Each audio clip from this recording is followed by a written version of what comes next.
Namo tassa bhagavato arahato samma sambuddhassa.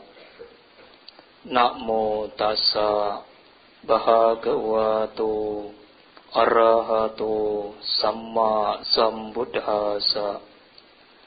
Namo tassa bhagavato arahato samma sambuddhassa. Para biku, ada 5 kekuatan di dalam diri orang yang menjalankan latihan yang lebih tinggi. 5 kekuatan itu adalah keyakinan, malu, takut moral, semangat, dan kebijaksanaan. Anguttara Nikaya kelompok 2, kelompok 5, syair kedua. Kepada Bapak Ibu semuanya, Bante ucapkan selamat pagi. Ya, semoga Bapak Ibu dalam keadaan sehat dan di dalam lindungan Tiratana.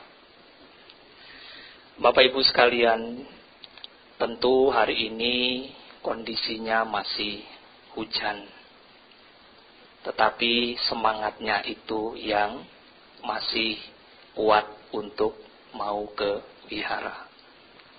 Bapak Ibu sekalian yang berbahagia, pada kesempatan hari ini, ya, Bante akan menyampaikan mengenai tentang bagaimana kita menjadi umat Buddha yang sesungguhnya. Kita melihat secara umum, Bapak Ibu, bahwa orang ke wihara itu punya motif atau tujuan yang berbeda-beda.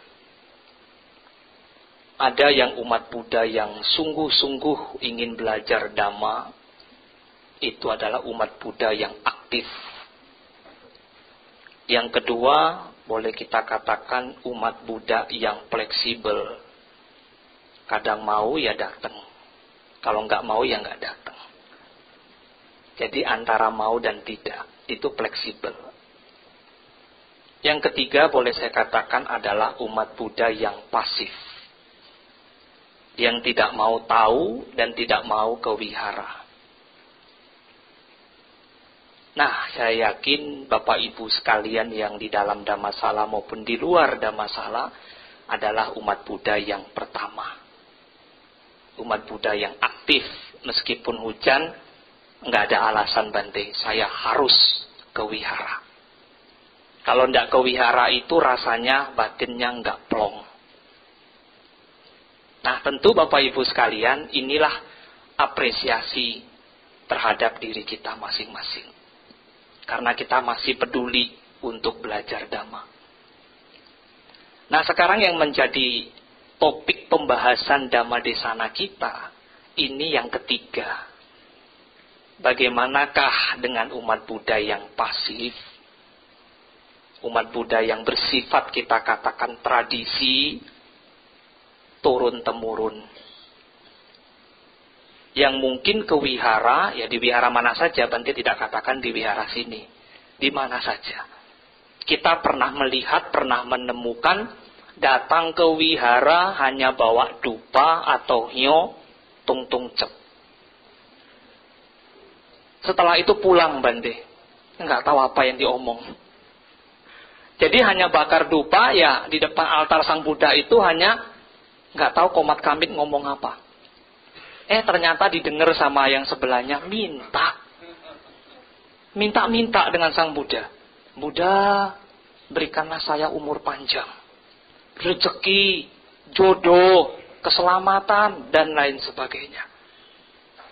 Sedangkan sebenarnya Bapak Ibu sekalian, sebagai umat Buddha yang peminta-minta, kalau boleh kita katakan ini, ada atau umat Buddha yang bersifat tradisi, ya boleh kita katakan yang jenis ketiga ini.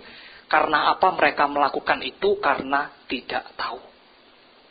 Karena ketidaktahuannya yang meliputi batinnya, ia melakukan hal demikian. Apakah salah Bante? Ada muncul 2 pertanyaan. Adakah umat Buddha yang sudah aktif ke wihara masih semacam itu? Ini yang keliru.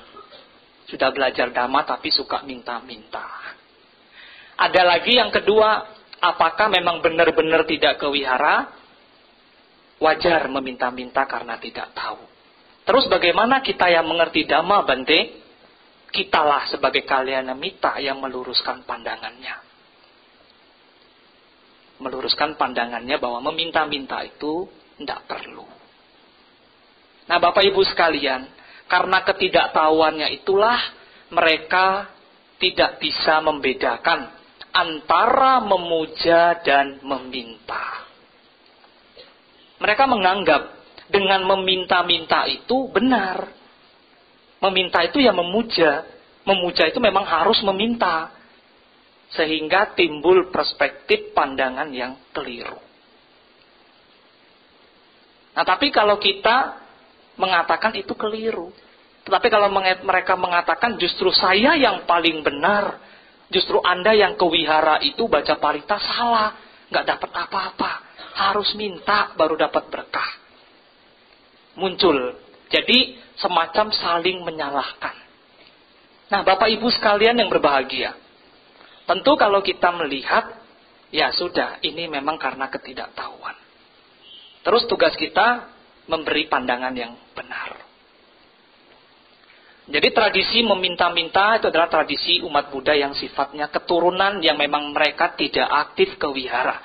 Tidak pernah mau tahu dengan Dhamma. Jadi ya mereka hanya taunya itulah yang benar. Nah, Bapak Ibu sekalian, kalau kita melihat atau barusan yang Bapak Ibu baca di dalam Manggala Sutta, ada 38 berkah yang akan Bapak Ibu dapat, yang akan seseorang dapat kalau ia melakukan. Berkah akan datang menjadi milik kita kalau berkah itu dilakukan. Bukan diminta-minta kepada Sang Buddha. Buddha berikanlah ini, itu, dan lain sebagainya. Mau minta harta dengan Sang Buddha? Sang Buddha saja meninggalkan kerajaan, meninggalkan istana, meninggalkan tahta. Loh kok malah minta harta dengan Sang Buddha? Sang Buddha minta jodoh, bahkan Buddha juga meninggalkan rumah tangga. Bagaimana mungkin Sang Buddha ngasih jodoh? Ya, jadi terkadang-kadang hal-hal semacam ini sering keliru, Bapak Ibu. Sering keliru. Ya, kalau kita mengerti dan paham di manakah Buddha, kita tahu bahwa Buddha sudah mencapai Mahaparinibbana. Sudah tidak terceritakan lagi. Jadi apa yang harus diminta? Nah, terkadang Bante menerima pertanyaan dari umat. Bante, boleh enggak sih jadi umat Buddha ini minta-minta, Bante? Minta berkah, minta keselamatan, minta rezeki, ya minta segala macam dah. Kalau bisa ya diminta semuanya. Jadi Bante hanya menjawab bahwasanya, Bapak Ibu, saya kasih perumpamaan. Kalau seandainya Anda punya segenggam benih padi, kita katakanlah benih padi itu unggul, punya ladang yang subur bahkan, semuanya oke. Tapi Bapak Ibu satu hari, satu malam baca parita buku biru sampai habis, minta-minta dengan Sang Buddha, besok pagi harus panen. Apakah bisa? Itu tidak mungkin. Sama halnya, seseorang itu baru melakukan satu kebajikan, sudah menuntut, saya harus cepat dapat berkah. Nah, bagaimana padi itu akan panen, Bapak Ibu sekalian? Tunggu musimnya, tunggu waktunya yang tepat. Pada saat menunggu itu, tentu tidak kosong. Merawat, menjaga padi itu agar tetap bisa panen. Tidak gagal panen atau diserang hama. Logikanya seperti itu. Berkah itu akan menjadi milik kita kalau berkah itu dijaga, dirawat. Apa yang dijaga, dirawat? Sila. Dilatih moralnya. Kembangkan samadinya atau meditasi. Gemar berdana juga salah satu praktek Dhamma. Dan melaksanakan pada saat panya itu dimiliki. Nah, Bapak Ibu sekalian, tentu hal-hal semacam ini terjadi karena ketidaktahuan dengan meminta-minta. Justru di sini ada sebuah solusi. Dari ketidaktahuan itu, apabila umat Buddha memiliki pengetahuan, tentu itu sebagai jalan untuk menuntaskan ketidaktahuannya. Bukan dengan pura-pura tidak tahu, tapi harus mau tahu dengan dhamma. Nah, maka Sang Buddha dijelaskan di dalam buletin Dhammacakka itu, ada di sana Bapak Ibu boleh melihat.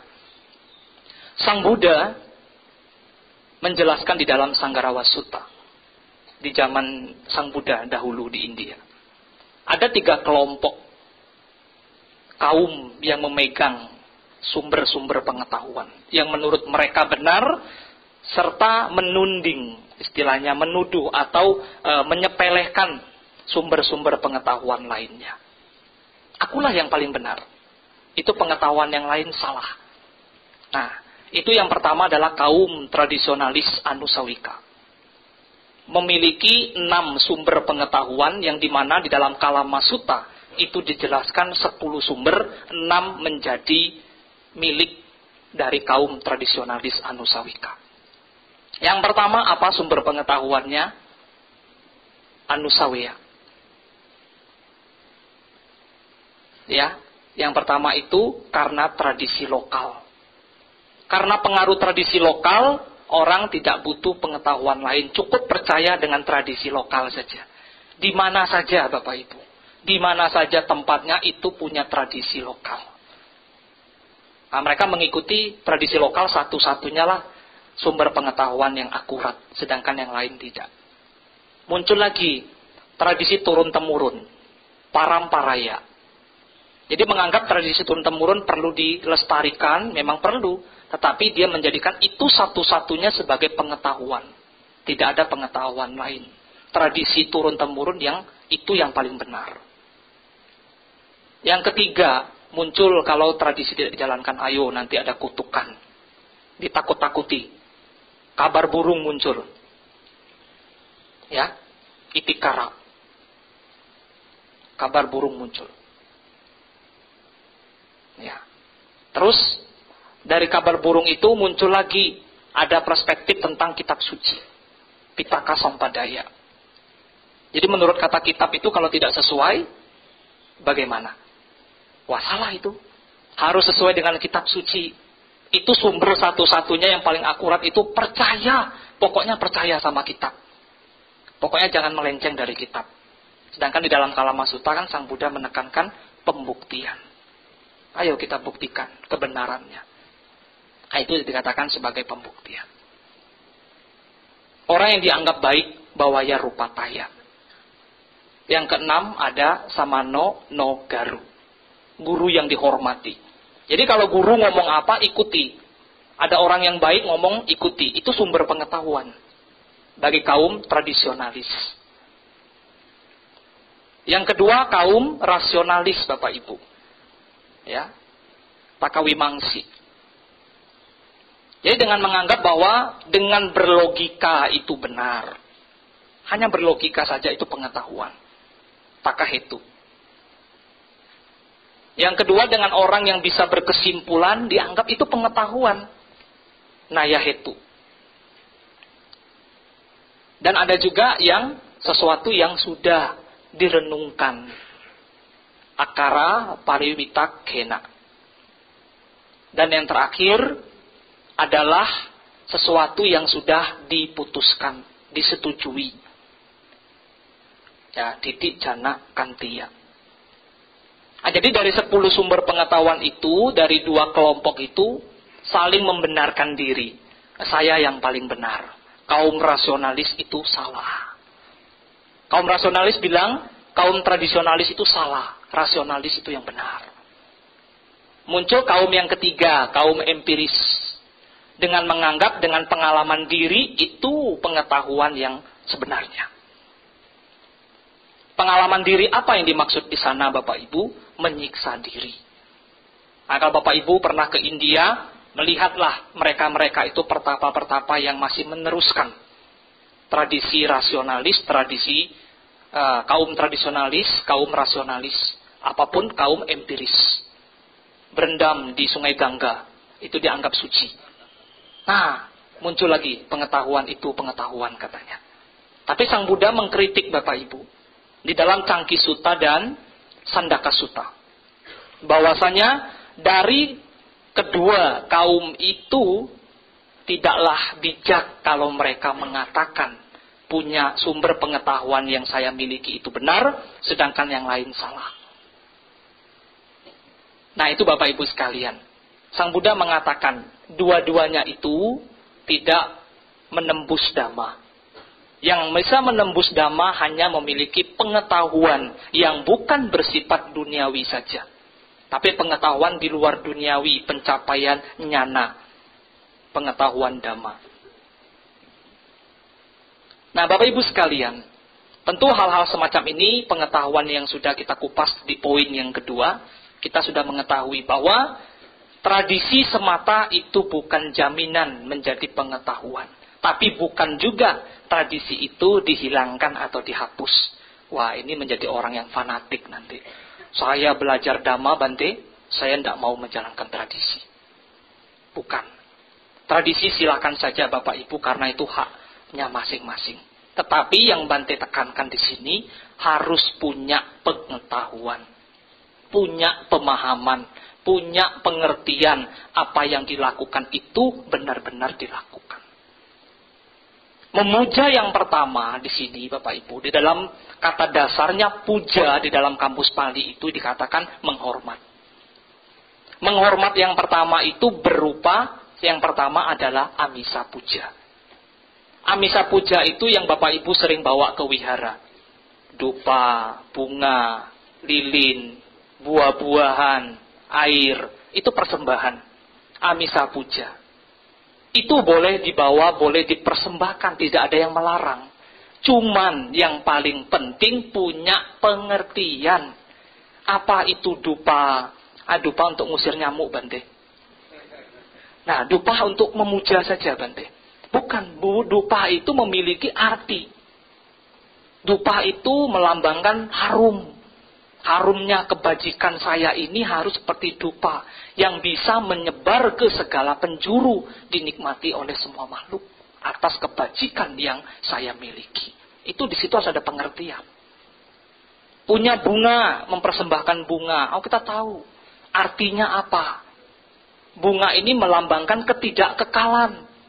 Bahwa hidup ini orang yang lahir harus mengalami usia tua, sakit, dan mati. Oh, enggak mau Bante, saya enggak mau sakit, enggak mau tua, enggak mau mati. Ya jangan mau hidup. Siapa suruh lahir? Orang lahir otomatis satu paket.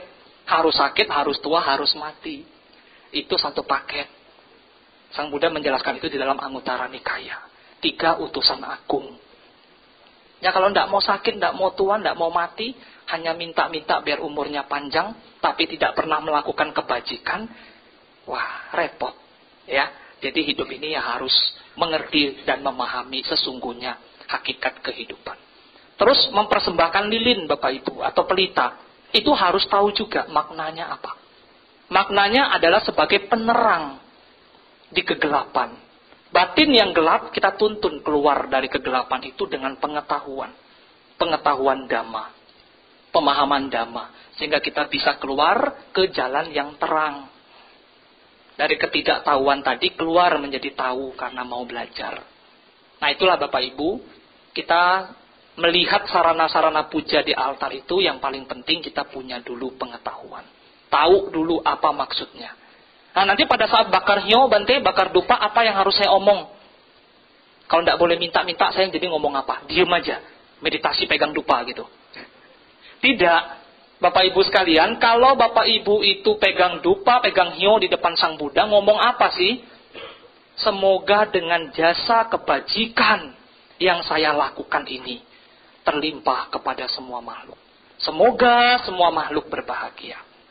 Atau dengan jasa kebajikan yang saya miliki ini, saya bertekad, semoga saya selalu sehat. Beda loh Bapak Ibu konteksnya meminta dengan beraditana. Ya, beda. Beraditana itu kita hanya mematangkan kama kita melalui perbuatan. Dengan meminta berbeda. Meminta itu kita mungkin identik dengan pengemis. Karena Sang Buddha sendiri tidak mengajarkan umat Buddhanya sebagai pengemis spiritual. Tapi menjadi pembuat berkah bagi dirinya sendiri. Nah, Bapak Ibu sekalian, poin yang ketiga. Menghormat bukan menyembah. Penghormatan yang kedua ini kita katakan seseorang itu melakukan penghormatan memang dikatakan mulia kepada tiratana. Kemuliaan itu akan hilang Bapak Ibu kalau umat Buddha salah mengartikan atau menyamakan antara menghormat itu sama dengan menyembah. Ya, Sang Buddha, rupang Sang Buddha itu bukan untuk disembah Bapak Ibu. Bukan untuk sebagai tempat untuk meminta-minta, bukan. Tetapi di mana seseorang datang menghadap Sang Buddha, altar Sang Buddha, rupang Sang Buddha, dia langsung bersujud dan bernamaskara. Itu artinya apa? Di sana harus ada muncul pengetahuan, pemahaman bahwa dengan saya bernamaskara, itu saya menghormat keluhuran dan keagungan Sang Buddha. Seperti yang ada di dalam Buddha Nusati, Dhamma Nusati, Sangha Nusati. Itu yang perlu kita renungkan. Apa tujuan saya bernamaskara? Tapi kalau pandangan umum melihat, itu menyembah itu. Nyembah patung. Muncullah kata-kata yang tidak enak didengar. Umat Buddha sebagai penyembah berhala. Bukan. Ya, umat Buddha bukan menyembah berhala. Tetapi menghormat rupang Sang Buddha. Kenapa harus dirupangkan? Kenapa harus dibuatkan patung? Ini juga ada sejarahnya Bapak Ibu. Nanti Bante akan ceritakan. Nah, tetapi disitulah yang dikatakan seseorang itu menganggap negatif kalau selama ini seperti itu. Tetapi kalau kita yang sudah mengerti Dhamma pada saat ditanya oleh teman-teman kita di kepercayaan yang lain, kita punya pengetahuan untuk menjelaskan makna sesungguhnya. Apa itu menghormat? Kita bukan menyembah. Ya, sering terjadi di dalam masyarakat umum. Nah, Bapak Ibu sekalian, puja yang kedua ini adalah pati-pati puja. Menghormat dengan cara mempraktikkan ajaran Sang Buddha. Pertama itu yang dikatakan adalah pariyati dhamma. Belajar teori dulu. Kita belajar teori sampai kita pinter sekalipun belum cukup. Belum cukup. Harus pati-pati dhamma. Praktiknya itu, dana, sila, samadhi, panya, dana, sila, samadhi, panya, itu yang dikembangkan terus. Sehingga hidup seimbang. Penembusannya apa Bante? Penembusannya gampang. Orang yang suka berdana, yang dulunya pelit, kikir, sekarang jadi dermawan. Orang yang dulu mungkin hidupnya amburadul, dengan punya sila, lebih terkendali. Itu penembusan secara sederhananya saja. Dengan orang yang suka meditasi, yang dulunya sering galau, sering stres, setelah meditasi, batinnya lebih seimbang, lebih tenang. Begitu ada masalah, dia lebih tenang, mudah tersenyum. Asal nggak senyum-senyum sendiri. Nah, itu Bapak Ibu, ya. Jadi, itulah yang dikatakan penembusan. Kalau orang sudah mencapai panya juga, dia berpikir sebelum bertindak, berpikir sebelum berucap. Nah, dia bijaksana, sehingga tidak menyinggung perasaan orang lain. Nah, sejarah adanya rupang Buddha, Bapak Ibu, saya baca di buku karyanya Bante Sri Dhammananda. Di sana diceritakan bahwa sejarahnya ada seorang yang mulia Bante Upagupta di zaman dulu, di mana Buddha sudah lama parinibbana. Dia membabarkan ajaran Buddha. Pada saat itu umat-umatnya itu sangat ramai. Tapi Mara si penggoda, Mara si pengganggu ini tidak suka. Akhirnya datanglah membuat panggung hiburan di sebelah ceramahnya Bante Upagupta. Bante Upaguptanya di sini, panggung hiburannya di sebelah. Jadi umat-umatnya lari melihat pertunjukan dari digoda oleh para si Mara ini. Upagupta melihat, wah ini perlu dikasih sedikit pencerahan. Caranya bagaimana? Ya, Upagupta memberi apresiasi melalui mengalungi bunga di lehernya si Mara. Begitu dikalungi, tidak berapa lama bunga itu berubah menjadi ular yang mengkerat lehernya si Mara.